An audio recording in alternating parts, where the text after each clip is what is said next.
welcome back to EDH Deck Building. I am your host, Demo, and I'm doing something a little bit different today. It's been an interesting year for me, to say the least. It's been an interesting year for Commander in general, and of course, towards the end of the year was a lot more interesting for me personally. For those who don't know, my channel was hijacked, and I'm not going to go through all the whole rigmarole of what exactly happened there. You can go check out the video where I explain it. One of the unintended consequences of what happened there is whoever hijacked my channel ended up making all my videos private. Okay, so you couldn't see any, and a lot of people were worried that all my channel got deleted, all my videos got deleted. That is not the case. All my videos are still available, which is great because, of course, I have put in a lot of work into them. But one of the interesting things that happened is because all my videos were set to private, I had to make them public again so you guys could see them. Now, I also have all of my Patreon videos on YouTube. I would upload them to YouTube and then I would put the link on my Patreon so my patrons could see it and nobody else can, right? I have them as unlisted, which means they're not public for everyone to see. You can only see it if I give you the link. So I couldn't just make all my videos public. I had to go through individually, and I have like over 600 videos, and make the ones for my channel public and the ones for my Patreon as unlisted so that my patrons could see them again. Now, as I was doing so, I accidentally clicked on some videos that were only meant for my Patreon as public, and a few of you out there probably know this already because you would have been able to see some of my Patreon videos. There was a couple, I think they were deck techs, some of them from a long time ago, that I accidentally made public. So there's a few hundred of you out there that were able to watch those videos for the 15 or 20 minutes that they were up until I realized the mistake that I made. Now, after I did that, I thought, well, this is kind of interesting. Maybe there's something here, and I could offer some of my Patreon content for my actual viewers to see so that they could maybe get an idea of what my Patreon is like. But also, I think there is some valuable information there to be had as well. Now, rather than doing a deck tech, because I think there's less information to be had there, I thought I would offer up a Deck Doctor video that I've done. So that's what I'm doing here today. Now, I've done the Deck Doctor thing before on my channel. Very early on in my channel, when I first started my Patreon, I was doing my Patreon videos on my channel until I realized it's probably better to just do it on my Patreon. And one of the first deck techs sort of I did, like, it ended up being a Deck Doctor video. It was my first Deck Doctor video. That's where I came up with the idea, because my patron had submitted an actual deck list for me to make them a deck with, even though they already had a deck. And I ended up going, okay, well, I think I'll take these cards out and I'll add in these cards. And, I came up with this Deck Doctor idea where my patrons offer up a deck list. They have me look at it and I make adjustments, tell them which cards I would add or take out, put more removal in is usually something I always end up saying. So I started doing that on my Patreon on the regular. I do a Deck Doctor video almost every single week where I look at my patrons' decks and I make adjustments. And, I have a lot of stuff to offer up as far as my philosophy of how to play the game and all that kind of stuff. So there really is a lot of important information there. And I thought I would take an actual Deck Doctor video that I did for my Patreon and put it on my channel so you guys can see what exactly I'm doing there. Again, it's a little bit of an advertisement for my Patreon, I suppose, but at the same time, it's something that I think offers you guys a lot of information as far as, when I take cards out or add cards in, I go into an explanation of why I am doing so, right? So that's what this is going to be. I'm going to cut to a video. I'm cutting to one of my Deck Doctor videos that I just did. This is a recent one, my most recent one. And it's just going to be what you would normally see on my Patreon, except I'm going to cut out a few things. I'm going to edit it down a little bit. I'm not going to put the patrons' names in there at all. I'm just going to put the decks that they have and my evaluation of them so you guys can see what I'm doing there. I thought it would be interesting for you guys to sort of be able to watch the process of me just going over deck lists. Like, I'm just going into this blind. I see a deck list. I'm looking at the deck for the first time, and the process which I go through where I am taking out and adding and making adjustments to the deck. So let's cut to that video. So here we are. So go wide strategy. I like it. Marchesa, obviously super popular commander in the format since she first came out, because there's just a lot of different things you can do with it. A lot of people, I've played against a bunch of these decks. Usually it's a pillow fort strategy where you give yourself the monarchy and then you just keep it so you get a free draw every turn, which is like, that's a little boring. Only because it's like, okay, there's lots of ways to draw an extra card every turn in the format. Building your entire deck around that. I mean, not getting hit is kind of good too, but it's most Queen Marchesa's decks I've played against I find to be very uninspiring and kind of, they're not really doing a whole lot. So I like this idea of a go wide strategy. Now the go wide strategy with Queen Marchesa is interesting because you want to be making, I would imagine with Queen Marchesa, the whole go wide part is I'm making tokens with my Queen Marchesa, and in order to do so, your opponents have to have the monarchy, right? So you kind of want them to have the monarchy here, which I think is an interesting way to go with Queen Marchesa. At the beginning of your upkeep, if an opponent is the monarch, create a 1/1 black, right? So spitting out those tokens every turn, that's pretty great. That's kind of, I imagine, what you're doing here, I think. Let's see. Your mana curve looks pretty good. You got Tesa. I mean, that's all right. I guess it's making you tokens. Yeah.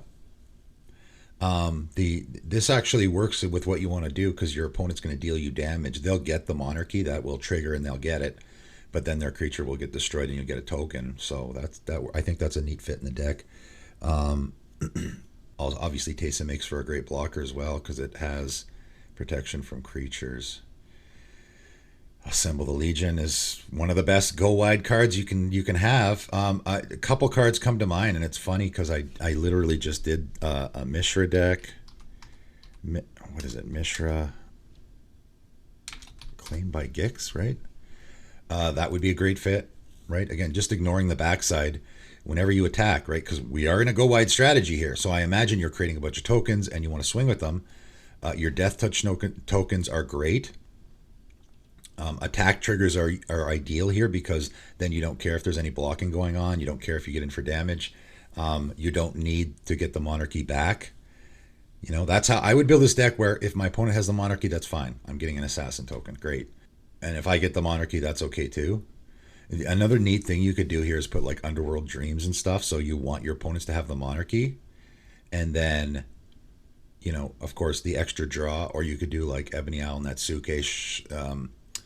What's that other one? Like stuff that is punishing your opponents for drawing. Do a little bit of a Nekusar theme there.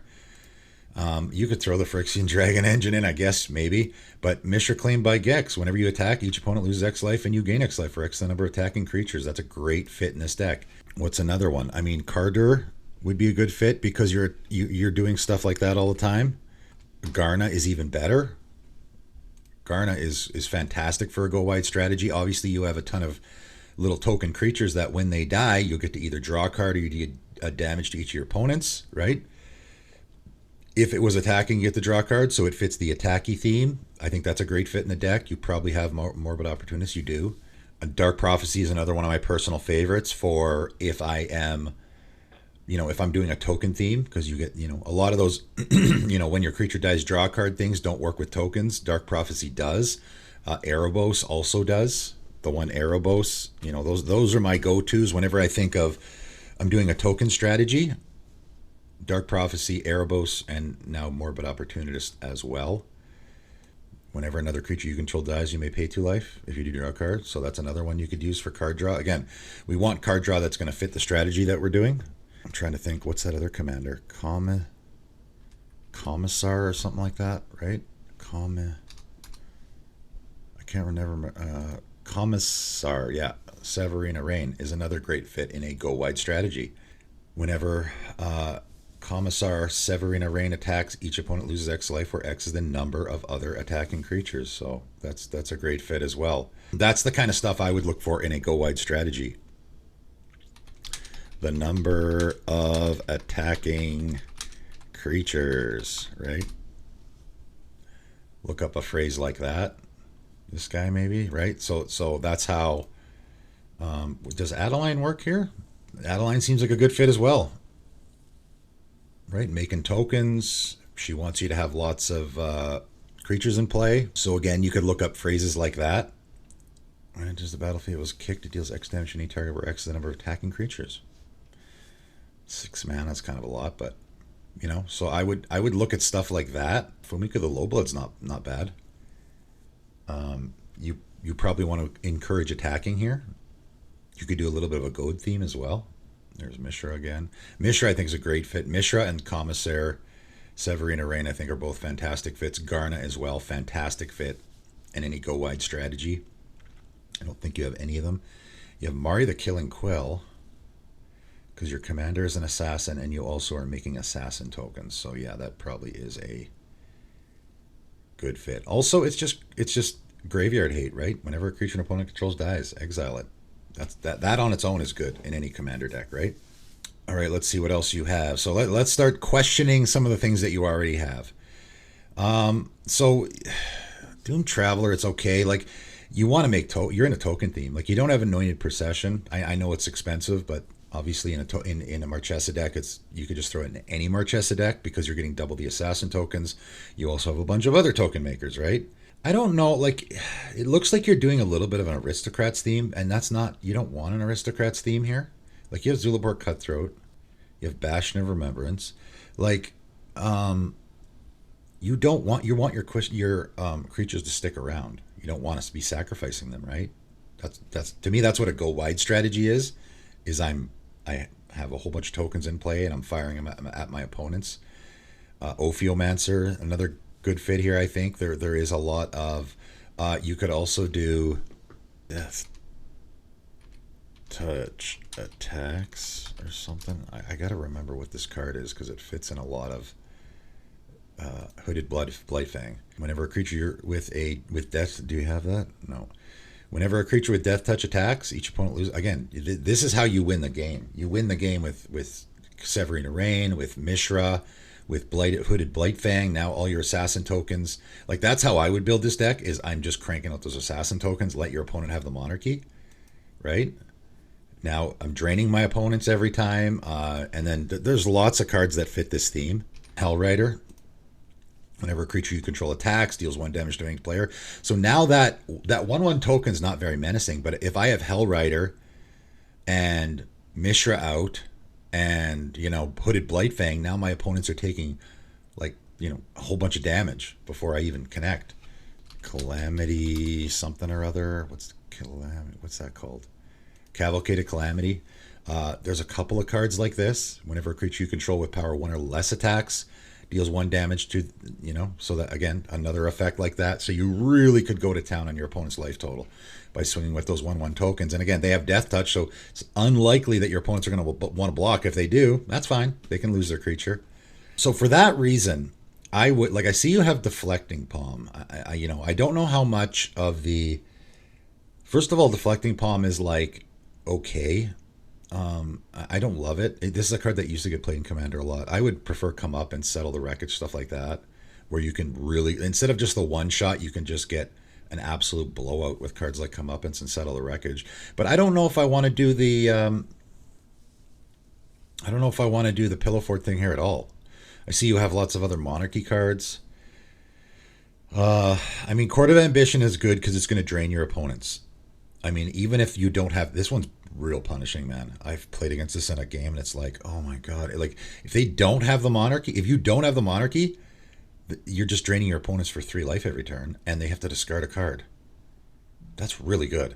If you have the Monarchy, it's 6 life and 2 cards. That's so punishing. Again, I don't know if I want the Monarchy here because I want my commander to make me assassins, right? This one I would definitely take out. Again, I don't really care that I have the Monarchy, and it's a Pillow 40 card that I don't think you need. Mr. Ceremonies is okay. It is making tokens. I don't think, like, I would take out Palace Jailer. I don't think you need a lot of Monarchy cards here. Court of Ire, again, like, the nice thing about Court of Ire and Court of Ambition is after you get your nice big army, now you can just sit back. You can just sit back and have Court of Ire and Court of Ambition just wreck your opponents and just be like, they now they're super desperate. They have to take the Monarchy from you or else they're just going to be dead. And again, if they take the Monarchy from you, that's fine. Great, no problem. That's a good one. Okay, sure. Kazul is, again, it's Pillow 40, but it's also making you tokens, so I guess that one's okay. Ruinous Ultimatum, obviously you need. This just card's just ridiculous. Nobody complains about this. This card is brutal, and I don't hear anyone complain about it. I guess it is hard to cast. Okay, Brina kind of works here, I guess. That's okay. I would probably take out Bastion of Remembrance. Like, you want token makers. What's that one? Crescendo? How do you spell crescendo? There's a C in there, isn't there? Is it C? Yeah. Grand Crescendo. That's what one you want. Again, we need, like I say all the time, we need to protect our team. You're in a token strategy. You need to protect your team. Grand Crescendo is, I protect my team. Also, like, this card is just incredible in any token deck. You could put it in any deck. I mean, it's Secure the Wastes, but for one more mana, you get to protect your team. Phenomenal. Again, we're fitting the theme of what we're doing. Rootborn Defenses, right? Again, I got to put protection in for my team. Rootborn Defenses will populate. So now I can populate a token and then also make my team indestructible. So that goes in there for sure. It doesn't look like you have any board wipe protection. You need at least a couple. Oh, you got Boros Charm. That's it. I would put for sure Grand Crescendo and Rootborn Defenses in here for sure. Again, you have Cruel Celebrant. I don't think you need that. You're in it. Yes, your creatures are going to die. Sure. But I would err on the side of, I want to protect my team and I don't want them to die. This is not Aristocrats theme. I would take all the Aristocrats cards out. I would take them out and instead replace them with better token makers. Better token makers and also board wipe protection so you don't lose your team. An opponent has more life than that player for each opponent crate. Yeah, okay. Again, I think I don't like the stipulation here because it's likely your opponents will have less life than you. Oh, we don't need Secret Rendezvous. Like Tenuous Truce. Tenuous Truce is a card that I liked when it came out in New Capenna. I thought it was pretty decent for white, but almost immediately it became unplayable almost. I mean, it's good in a politics sort of thing, which you're not doing. Like, you need to take out some of the fluff in this deck that you don't need. Like, Village Right's gone. This is terrible card draw. Draw 2 cards is just not good enough to go in any deck that I'm making. I would play Village Rights in a deck where it's a nice sack outlet. It's 1 mana instant speed sack outlet. As card draw, it's terrible. Draw 2 cards? That's not good, right? You're replacing the Village Rights, so you're really only up 1 card. So you're sacrificing a creature to draw 1 card, right? Even Vampiric Rights, I would play over this. That's one of my personal favorites because it's going to sit on the table, right? You're taking up a spot in your deck. I say this all the time. You're taking up a spot in your deck to draw 2. I gain 1 card off of Village Rights. You're taking up a spot in your deck for that. I would only play Village Rights if I was in a sack theme, and you're not in a sack theme. Don't like Village Rights. Swift Configuration you don't need. This card is a very specific use. I mean, if we're talking about removal, Path, Swords, or you have Swords, Path. I mean, you're in like the best colors for removal here. You don't have Vandal Blast, which you absolutely need. Looks like you have Anguished Unmaking, Despark, Vanishing Verse, Terminate. So you already have quite a bit. I don't think you need Swift Configuration. Let's take that out. I'll leave Red Elemental Blast in because I assume you play against a lot of blue decks. I don't know why Hyena Umbra is in here. I guess you could put it on your commander to protect your commander, so I guess it's okay. You're doing the first strike thing, eh? I get how this works really good because it works great with Death Touch. I don't know if I don't think you have room for Archetype of Courage. I don't know if I might take that out. This is okay. Again, here's your card draw. Mentor of the Meek, Welcoming Vampire. You got welcome. Like, you have a ton of card draw in this deck already, man. You do not need Village Rights.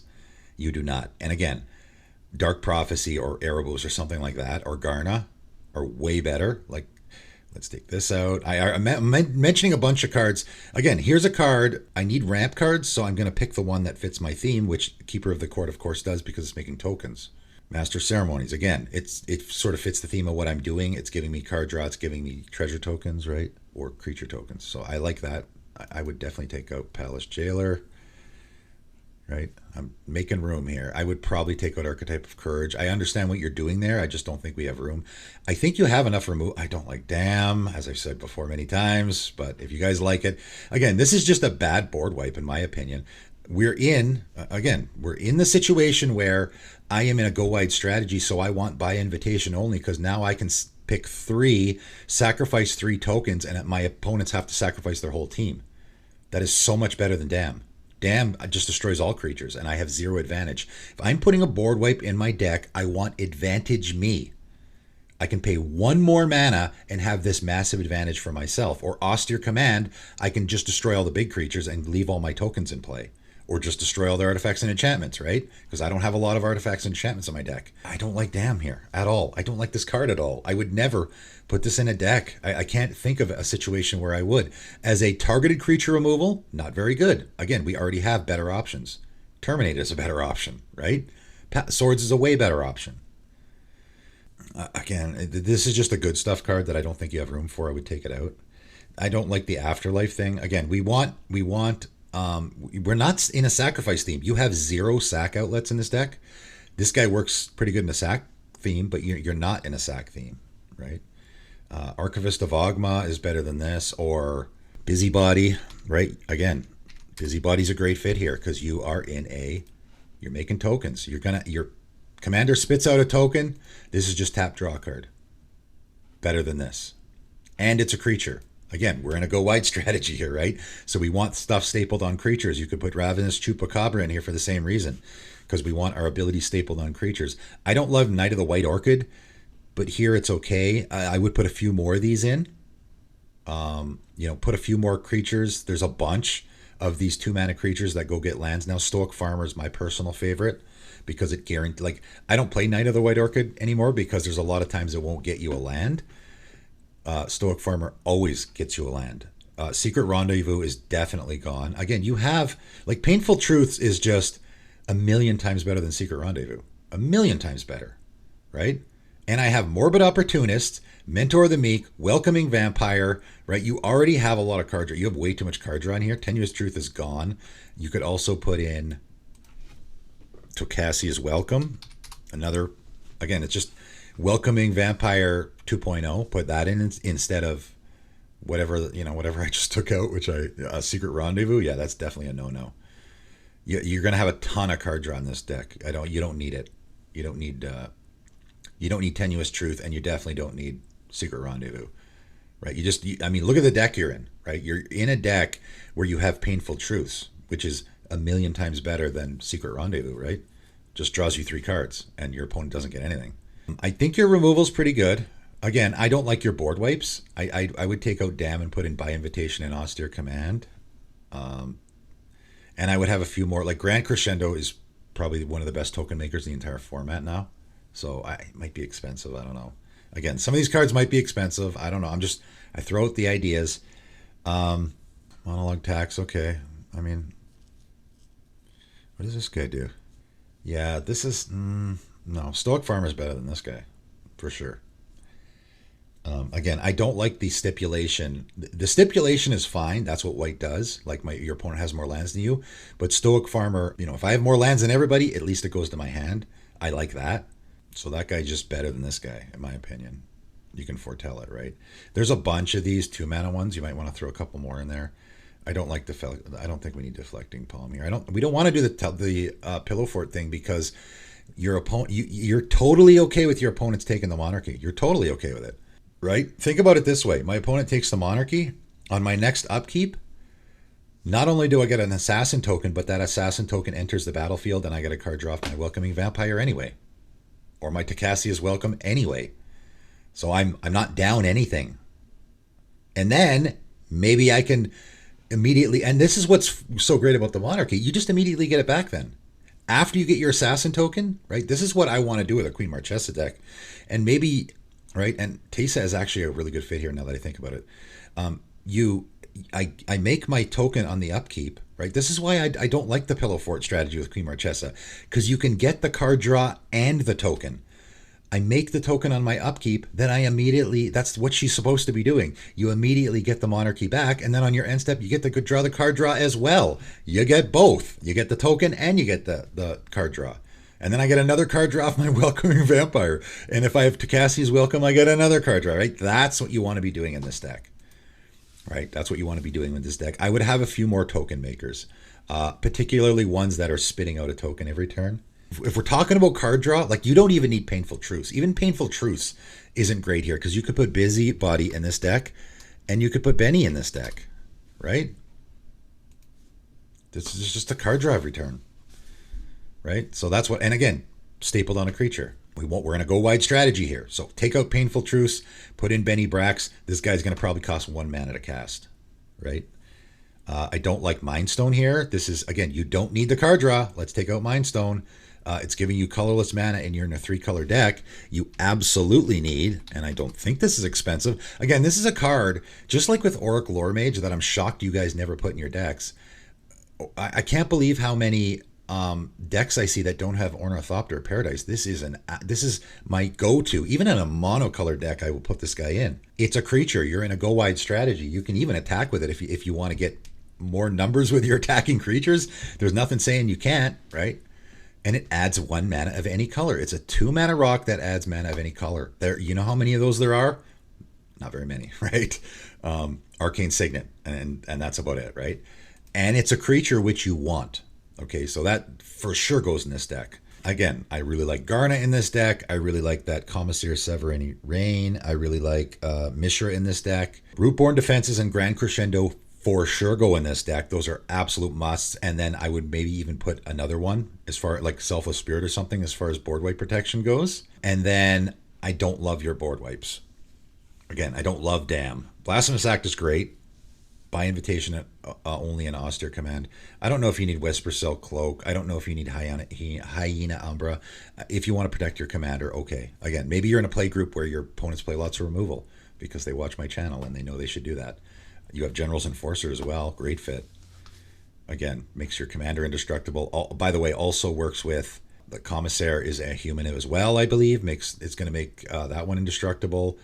I believe Mishra is a human. That's going to be indestructible, right? So it works with all those as well. There you go, man. I gave you a bunch. I like the idea of a go wide strategy. I love it.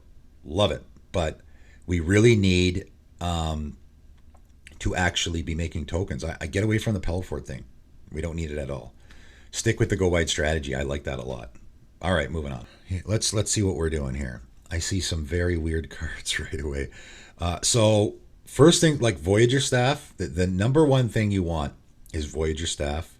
You might even want to put a Trinket Mage in here to go get it. And we have Safe Haven. Sanctum of Eternity. Sanctum of Eternity. I said the same thing about the Karn the Betrayer deck that I did, and you could check that out as well. I had a lot of suggestions there. These Sanctum of Eternity and Voyager Staff gets you your creature back. Now that can be, and I see you have Stark of Wrath. You have Humble Defector as well, right? It all works. So I like this. So far, I like the idea of I might be donating my commander to my opponents. So I want safeties in place so they can't just keep it, because they can just keep it forever. They can donate, just like with Karn the Betrayer. They can just donate to another opponent and you'll never get it back, right? So you do have to be super careful there. Stark of Wrath, Humble Defector, that all works there as well. You have this is a tough one. I don't love Perplexing Chimera because what happens is, like, nobody wants to cast their big spell or nobody wants to cast their commander, but when they do, they get the Perplexing Chimera, and then what happens is now you're in that boat and you don't get to cast any. You don't get to cast your. I guess you want your opponents to have your stuff, kind of. I don't know, it's a tough one. I don't like Perplexing Chimera. It's so tough to play a game with that thing. Oh, I love Hostile Takeover. Love that card. How much exchange stuff do you have here? Okay, a lot of stuff's going through my head. Okay, you have Sudden Substitution. That's a good one. What you absolutely... Oh, I see a huge miss here. Okay, you have Spawn Broker. Obviously, you have Role Reversal. That looks like about it. You don't have a lot of exchange, hey? I would probably put like Conjured Currency or something in here. I would like to see you have Gilded Drake. Wow, that's not a cheap card. Okay. So first of all, you don't have Donate. You don't, right? You don't have Donate. You don't have Harmless Offering, the two actual Donate cards. You absolutely, there's so much going on in my head right now. Okay. First of all, that new card absolutely goes in this deck. It's what I talked about in the video I did. Is it from Brothers War? Gains control of it, right? Fateful Handoff. There it is. Absolutely goes in this deck. Draw cards equal to the mana value of target artifact or creature you control. An opponent gains control of that permanent. So that's another thing you can do with your, if you want them to have it. I don't see a lot of like you have Bazaar Trader here. That's the only one you don't actually have a lot of donate stuff. You have a whole lot of, brand. I get my stuff back, which is good. That works with. Do you have, by the way? Oh, you got Homeward Path. Okay, great. I would put Expedition. Oh, you do have Expedition Map. Great, because Homeward Path and Sanctum of Eternity are super, super important lands in this deck. Castle Sangir. What? Oh, that's a first. Oh man, these are notoriously awful lands. Awful. Some of the worst lands ever printed. They are like Homelands. The reason Homelands is such a bad set is because it was that a readjust, just like with Urza Saga comes out and it's super busted. So the next set was like Mercadian Masks, I think, was super powered down. And then they did the same thing with Mirrodin, which was super busted, and then Kamigawa. That Homelands was that. Homelands was okay. We had all these busted cards. Now let's make a super powered down set to sort of even things out.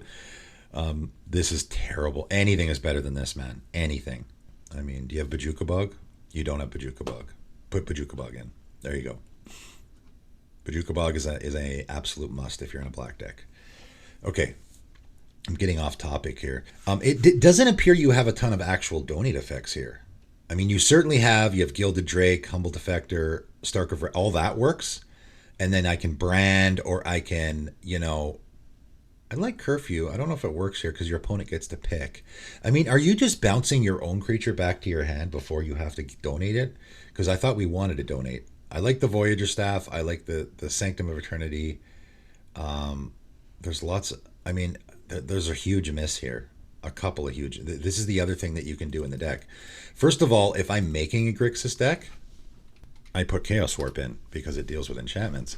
But more importantly, the owner of target permanent shuffles it into their library. So what you do, and this is what I did in the Stark of Wrath Humble Defector deck that I made, you draw 2 cards with your Humble Defector, you give it to your opponent, and then you Chaos Warp it. You're the owner. You shuffle it into your own library. So not only do you get it back, your opponent doesn't get to use it, but then you get to reveal a permanent and put it onto the battlefield. That's an auto include in this. I mean, I would put it in the deck anyway, but Chaos Warp absolutely goes in this deck because, again, you can shuffle away your. I mean, it works better with the Gilded Drake and all that stuff. Oh, by the way, do you? Oh, you do. I was just going to say, do you have Phyrexian Infiltrator? Excellent. You do. Okay, great. Reality Scramble, is it called? Also works the exact same way. Reality Scramble. Put target permanent you own on the bottom of your library. This is absolutely has to go in this deck because, again, I donate my Humble Defector, my Gilded Drake, my Stark of Wrath, and then I just put it on the bottom of my library. My opponent doesn't get to use it, and I get a free permanent into play. So this is even better. This is absolute must. Has to go in this deck and has retrace so you can keep using it over and over throughout the game. Like, I see you have a lot of bounce. Like, you have this Geist Wave, you have Crystal Shard, you have maybe too much bounce. I mean, I like Erratic Portal here because it's just a good card in a commander game. You can bounce your opponent's creatures. Like, I think you're going like Nightscape Master here. That's super mana intensive. I don't think we need it. Like, man, what you need is just a Conjurer's Closet. Again, I think it might be expensive. Conjurer's Closet, Thassa Deep Dwelling. This is just a freebie. Every turn, I mean, just with your commander, right? What you can do is every single turn, you just reset your commander. Every single turn. So that on the following end step, I get to choose whatever I want, right? So maybe I just want to draw a card every turn. I can just reset it. I pick what I want. I pick the card draw, and then I blink my commander. It doesn't even matter which order you do this in. Maybe I just want to drain my opponents every turn. There's your win con. Blink my commander, drain them the next turn. Blink my commander, drain them the next turn. So I think Conjurer's Closet has to go in this deck. Maybe it's an expensive card. You have Gilded Drake, though, right? So I don't think cost is an issue here. Thassa Deep Dwelling, I would put both of them in the deck, for sure. I would put both of these in the deck. Crush it. Like, you have a lot of bounce, and I think that's probably why. Like Deadeye, I imagine you want to do this with Deadeye Navigator where you're blinking, right? But Conjurer's Closet is such an easier way to do that. I mean, I guess Deadeye Navigator works if you donate it, right? As long as each of those creatures has, you can't use it though. I don't know if that's what you're trying to do, because if this is paired with your Stark of Wrath and you donate your Stark of Wrath to somebody else, you can't now activate that ability because, of course, they control the creature, so it's their ability. So I don't know if that's what you're trying to do here. If you're just using this as a blink option, just Conjurer's Closet or Thassa Deep Dwelling are way better.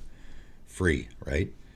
You have Pendant of Prosperity, one of the best plays ever. Like, I just think this is a phenomenal play. Is I give, obviously you have to donate this and then get it back, and you can even use your own exchange stuff. So you can roll reversal, because this is, to me, is totally worth it to roll reversal, give my opponent my, whatever Fellwar Stone, and take my Pendant of Prosperity back. Because now 2 mana, I draw 2 cards and put 2 lands into play if I have them in hand. Man, that's awesome. That is so totally worth it. I would put a little bit more exchange in here. I think you need like Conjured Currency and what's Puka's Mischief. I would put a couple more of those in here because you're going to be wanting to do that a lot, right? You're going to be wanting to, because you don't have, this is not like a Zedru deck where you're getting this benefit off of your, because you were talking about donating stuff and then getting a benefit off of it. What benefit are you getting? What benefit are you getting off of your opponent having your stuff? I don't see anything, right? This is not a Zedru deck. And it's also not a, what's that red black guy, the imp that donates nasty stuff? You're not doing that either. You're not donating the nasty stuff like the Thought Lash or whatever. You're not donating that to your opponent either. So you're not doing that either, right? So I don't see any benefit to I donate stuff to my opponent. This is more of an exchange theme where I give my, this is essentially the Humble Defector Stark of Wrath deck idea that I came up with, which works with Sulkanar. I like it. But I donate to my opponent and then I get it back. You absolutely need Chaos Warp and Reality Scramble, and there might be some other effects in there that will work like that. Those are the 2 that came to mind for me. Of course, Brand, Voyager Staff, Sanctum of Eternity. Avarice Totem also works here. Pendant of Prosperity. I think you need more exchange. You have a few. I think you need more. And I like the exchange of any permanent type so that I can get my Pendant of Prosperity back. I can get my Avarice Totem back. The other thing you could do is and this is another thing that I did in the Humble Defector deck, Telegiad Stylus, where you put a permanent you own on the bottom of your library. So this is just a great combo. I did this combo in Modern. I steal my opponent's thing, and then I tuck my Avarice Totem on the bottom of my library. Despotic Scepter will also work, where you can just destroy that permanent. Again, one of my favorite unknown cards, Telemtor's Edict. I just love this card in any exchange or steal theme, because it is you're exiling a permanent you own or control. So I can exchange now. I can roll reversal, steal one of my opponent's things, and if maybe they have a homeward path, I can in response exile it because I control it. Or if my opponent has my Stark of Wrath and I don't want them to use it, I own it so I can exile it. And you also get the card draw, so it replaces itself. I love Telemtor's Edict in a deck like this as well. There's another really great, I like the exchange theme. Eyes, is it Eyes Everywhere? This is a card that I saw a little bit. Yeah, Eyes Everywhere. At the beginning of your upkeep, scry 1. Okay. Pay 5 and a blue, exchange control of Eyes Everywhere and target non-land permanent. So this is just exchange something, steal something great of your opponents, and they can have this. If they're not playing blue, they can't use it. So that's great. Or I can just brand and get it back, right? Or Telemtor's Edict and have it exiled so that my opponent doesn't get to use it. I just mentioned about 50 different cards that, you should be putting in this deck. I have a lot of ideas when it comes to a theme like this, and I like it a lot. Like I said, you're basically doing the Humble Defector Stark of Wrath idea that I had. And I like that. Now that I've painted that picture, okay, let's go through and just pull out a bunch of cards that I don't like. I love Surge Spanner. This is one of my favorite creatures of all time. I just think it's such a cool creature. I don't think you need it here. You're not in a tapping theme. I think looking at your deck, you have a ton of bounce, and I don't think you need it. I don't think we want to be bouncing. I mean, I understand why. I bounce my commander back to my hand, but then I have to recast it. Conjurer's Closet, Thassa Deep Dwelling are way easier ways to get around your commander's downside. Nope, don't need that.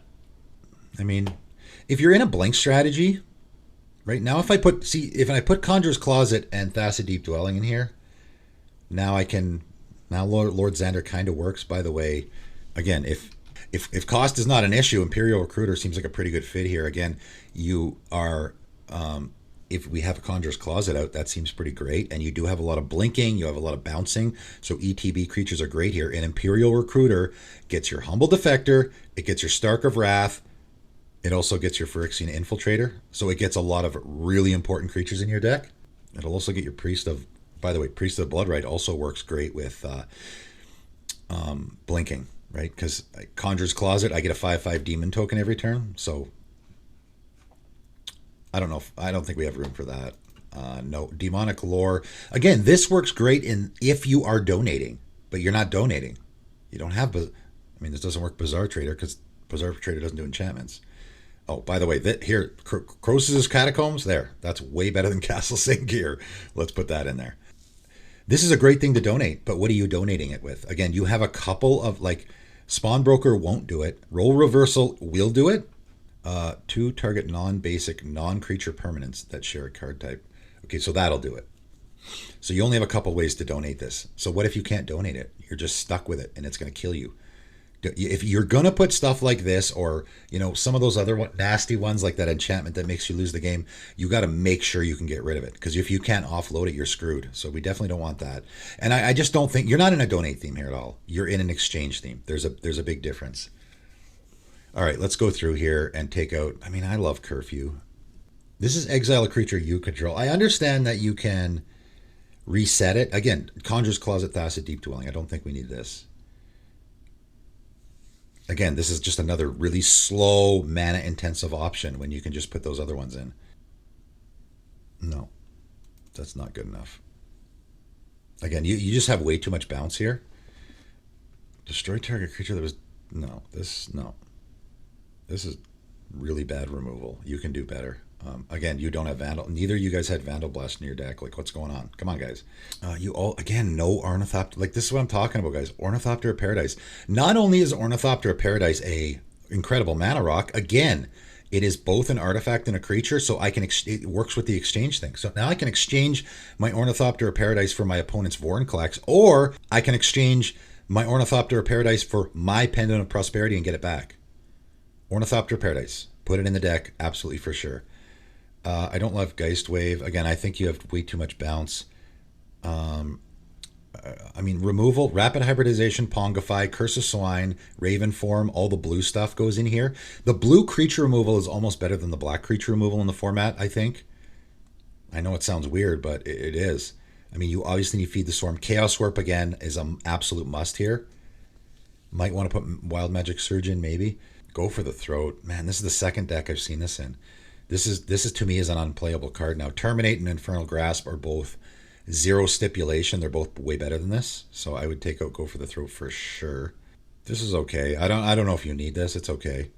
I think that I mentioned like 20 cards that I could probably put in over this guy. Oh, you have 0 board wipes. That's also a problem. You have no, like, Blasphemous Act, Toxic Deluge. Again, I'm assuming cost is not an issue here just because you have Gilded Drake, which is like a $400 card. So Blasphemous Act, Toxic Deluge, obviously are the best. I mean, I guess you could put Cyclonic Rift in here too if you wanted to. Curse of the Swine. I would be happy with Curse of the Swine, Toxic Deluge, and Blasphemous Act as far as creature removal. And then Infernal Grasp, Terminate. You need Vandal Blast for sure. Bedevil also for sure is an auto include if my deck is black and red.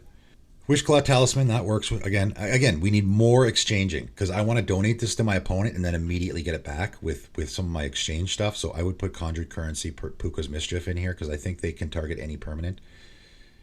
This guy's okay. Just keep in mind though, we have no, this is not a Zedru deck. You have 0 benefit that I can see from I give my opponent something, right? Your opponent controls something that you own. Maybe John Arenicus does that, and he's not here. That's about it. Like there's not really anything that there's not really a whole lot of benefit from I give my opponent my stuff. Again, this guy's sort of meh. He works with the ETB theme with the Conjurer's Closet, so I'll leave him in there. I understand you want to bounce stuff. We'll leave him in there for now. Baron also works really great with the bounce theme. We'll leave him in there. This also works with the bounce theme. It is Graveyard Hate. I guess I'll leave it. You need Bojuka Bog for sure, though.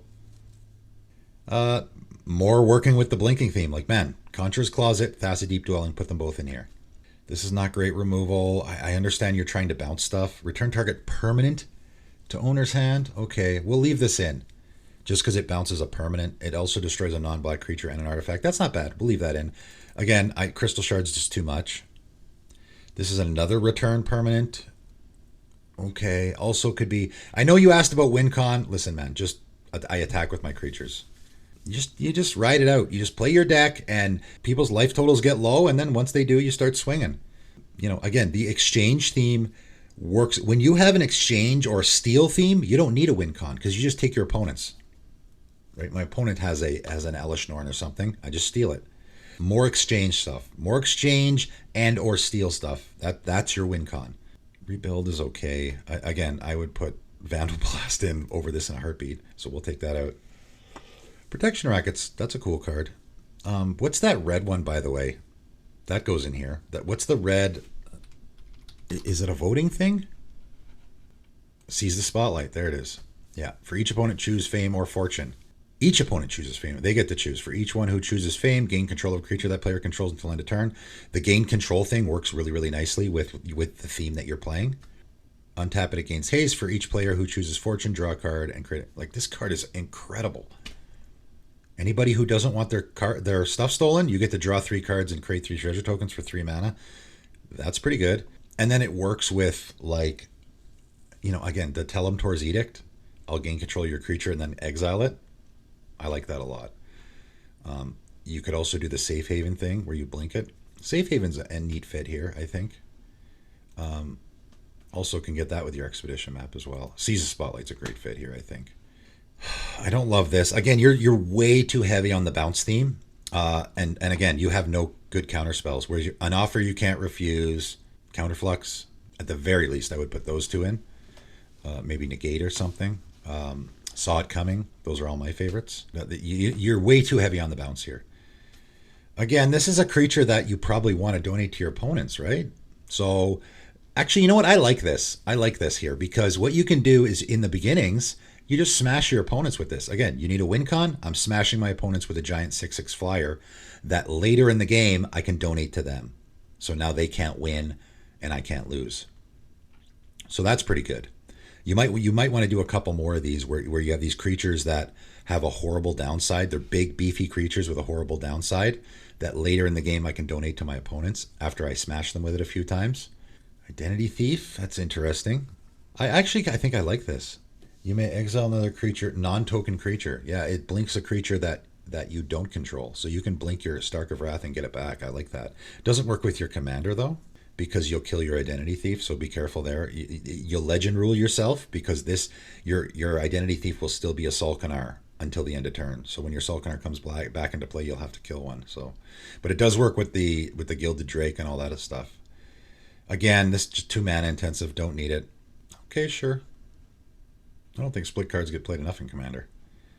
Why do we have this? This seems like a weird fit. Doesn't seem to. I mean, it's a neat card. You can just put it in there, I guess. Again, Crush of Tentacles. Like I want better board wipes. Deadeye Navigator's okay here. It's not great. Again, mana intense, super mana intensive. Conjurer's Closet. I just made lots of room in your deck for all the Telemtor's Edict. Maybe Telegiad Stylus, Reality Scramble, Chaos Warp, the board wipes I mentioned, all the removal I mentioned, Conjurer's Closet, Thassa Deep Dwelling. All that stuff has to go in here. I really like Imperial Recruiter here as well because it gets all of your really good creatures, except your Gilded Drake, but it gets all the rest, and you can blink it over and over. I hope that was, again, I really like this theme. This is a really neat theme, and I like where you went with it. I like you take that Stark of Wrath, Humble Defector idea and make a Solkanar deck with it because it kind of works there. This is not a donate theme. You're not giving your opponent, you're not doing that at all. This is an exchange theme, right? So put some more exchange in here as well.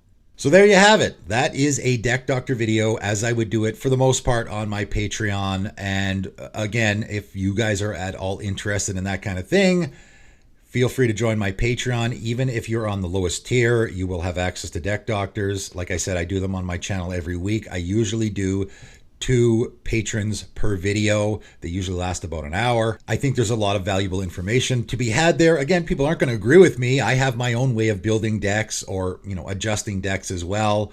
Not everyone's going to do it that way. I lean towards a more casual way of playing, which is what I do on my channel. Again, removal wins games, so we always got to put more removal in there. That's usually pretty important. It always depends on what the deck is doing as well. I like to stick to what my deck is doing. A lot of people, as you saw in that video, sometimes you'll put in good stuff cards, and maybe they're just your favorite cards that you like to play, but I like to lean to more towards what the deck is actually doing. And if I'm going to put removal in, or if I'm going to put card draw in, I want it to be whatever, it's synergizing with what my deck is doing, right? That's very important to my deck building process. So I guess the video, I'm showing you how my deck doctors work, but at the same time, I'm also showing you my thought process when I'm going through deck building, right? So if you're interested in anything like that, you can click on the link in my Patreon to join my Patreon and have access to it. But if you're just watching that video for some takeaways on what I think, that's fine as well. Again, the whole entire purpose of this channel since its inception is helping people build casual decks in the Commander format. That's what I'm trying to do. I'm just trying to help you guys out. It's really helpful, I think, probably a lot for newer players. Older players probably have their own way of building decks, and they're probably going to stick to that. For newer players, I'm trying to offer you guys some help with the deck building process, because I know for some people it can be difficult. So let me know what you think in the comments below, but that is it for today, and thanks for tuning in.